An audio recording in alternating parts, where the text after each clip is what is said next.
this lesson we're going to take another look at sweep picking. This time I want to look at some diminished arpeggio shapes that we can look at. Basically, I'm going to show you in one position what I like to do and kind of using some sweep picking patterns.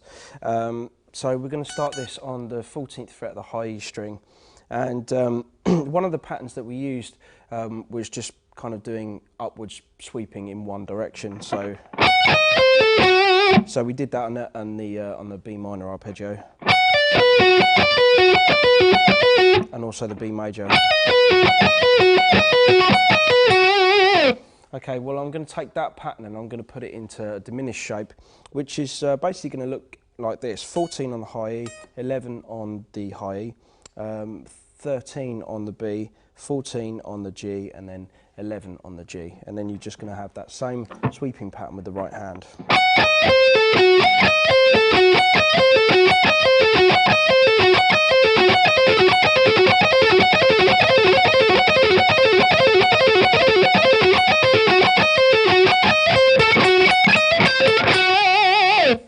Okay, so it's going to be using that same technique, but just downstroke on the 14, up on the 11, and then up on the 13 on the B, up on the 14 on the G, and then you're going to add an extra pick note which we didn't have on the other arpeggios, which is going to be the 11th fret on the G. So that's going to be a downstroke. So start with a down, end with a down, and then you've got upstrokes in the middle.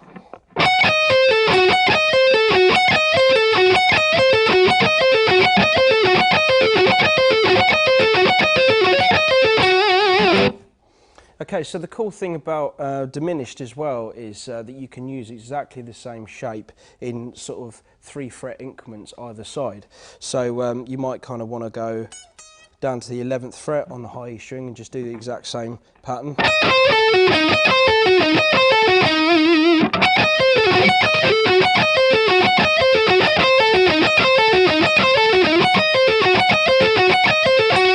Or you might want to go 3 frets up to 17 on the high E string. So that's a good place to you know, be able to practice moving some of these arpeggios. So let's see how that sounds.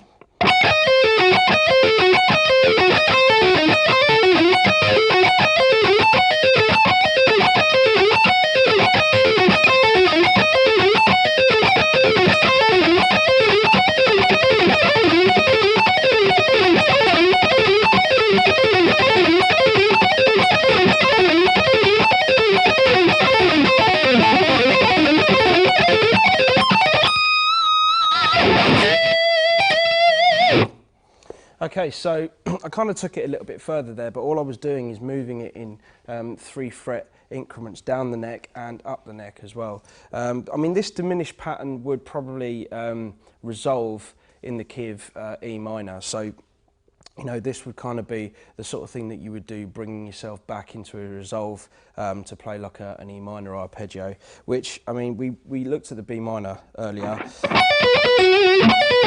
but, you know, you can play that here.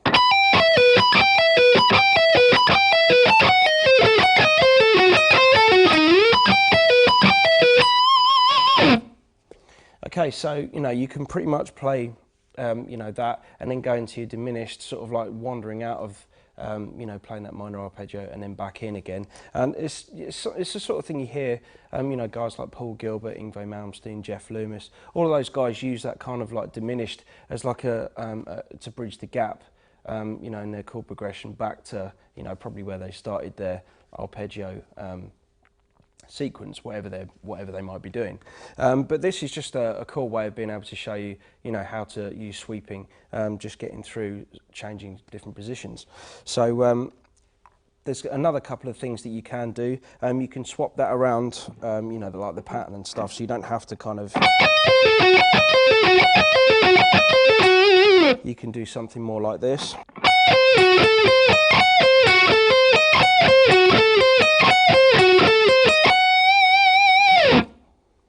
Okay, so that pattern is just going to be starting on the 14th fret of the high E string, taking that same diminished shape, but you're just kind of swapping it around. So you've got 14 on the high E string, 13 on the B, 11 on the G string, and then you've got 14 on the G, 13 on the B, and then 11 on the high E string.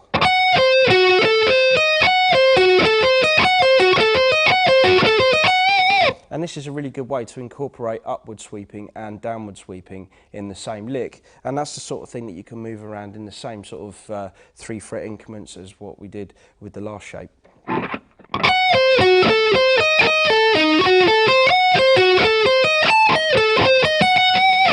Okay, so you can, start to kind of move it around a little bit.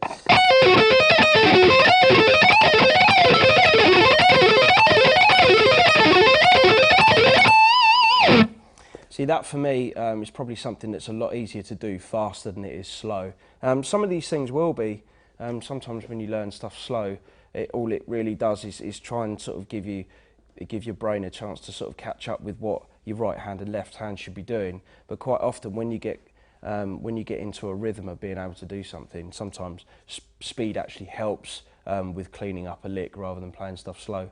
That's probably, contrary to popular belief with a lot of teachers. They say, oh, you've got to play everything slow and that. But I think I do say that with a lot of things, you have to, play slow to get the mechanics of how to play this stuff. But certainly, when you get to grips with being able to play a little bit faster, it does clean up a lot of technique. Well, it certainly has for me. That's pretty much what happens. Is like when I tend to speed stuff up, it just gets a lot cleaner than when I sort of slow it down.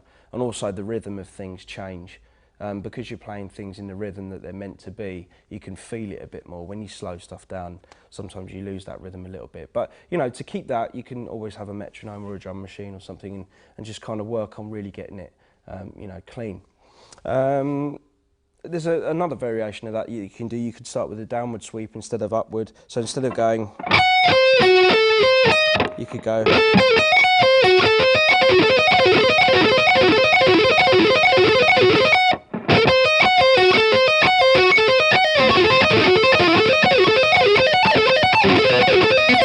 Again, it's quite hard to kind of like move around between each one, but you can kind of get it.